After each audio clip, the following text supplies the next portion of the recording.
आए गवाही को हम सुने। एक प्रभु के दास ने आराधना को हथियार के रूप में इस्तेमाल किया था और हम उसे सुनना चाहते, देखना चाहते कि जब उन्होंने आराधना को हथियार के रूप में इस्तेमाल किया, उन्होंने कैसे अद्भुत विजय को देखा। आइए हम इस गवाही को देखें। 1950 की साल में एक पास्टर साहब हो गए अमेरिका में। उनका नाम था रॉबर्ट कॉनर। और ये पास्टर साहब अपने चर्च में काफी स्ट्रगल कर रहे थे। उनका चर्च छोटा था और बहुत कम लोग आते थे।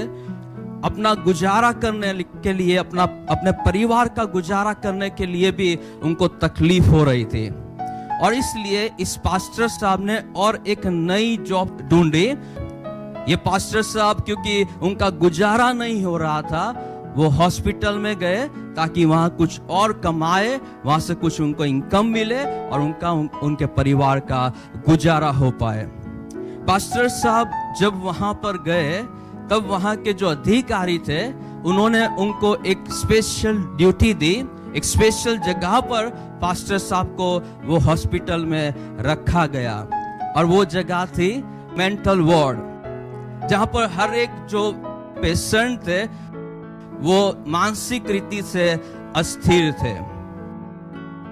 पास्टर साहब को जो जगह पर ड्यूटी दी गई वो था मेंटल वार्ड। वहां पर जब पास्टर साहब गए, लगभग 30 ऐसे पेशेंट थे जो मानसिक रीति से असंतुलित थे। उनके कपड़े का कुछ ठिकाना नहीं था, कभी भी किसी को भी कुछ भी मार देते थे।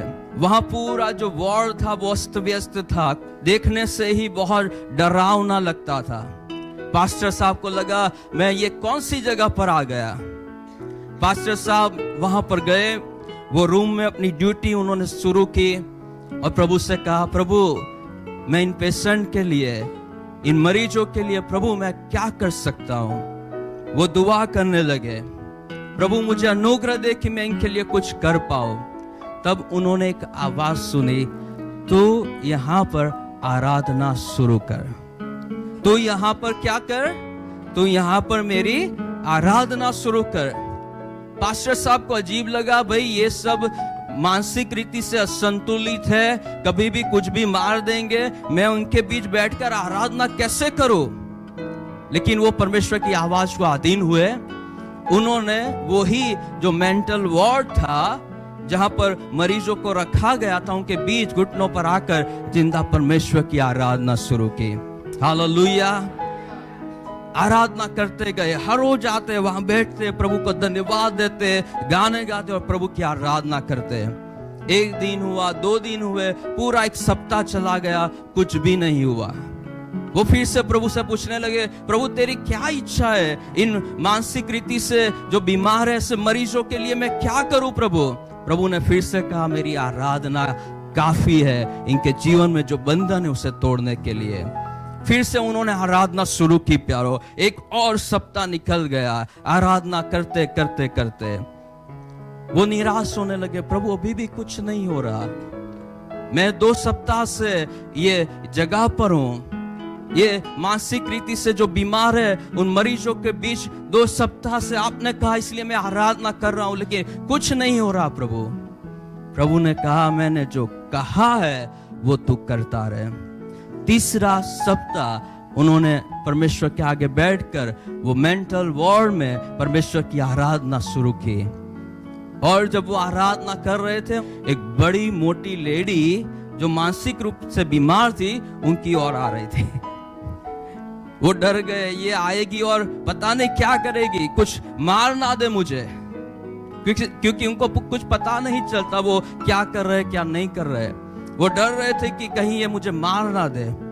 लेकिन उनके आश्चर्य के बीच वो लेडी जहां पास्टर साहब बैठे थे, घुटनों पर आराधना कर रहे थे, बस उनके सामने आकर वो भी घुटनों पर बैठ गई। हालेलुया। और वो परमेश्वर की आराधना करने लगी।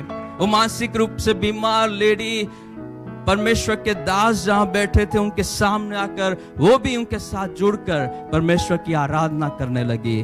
और ऐसा न सिर्फ वो लेडी के साथ हुआ, एक के बाद एक जो मानसिक रूप से बीमार थे, हर एक मरीज, हर एक बीमार व्यक्ति वहां पर आकर पास्टर के साथ जुड़ने लगे।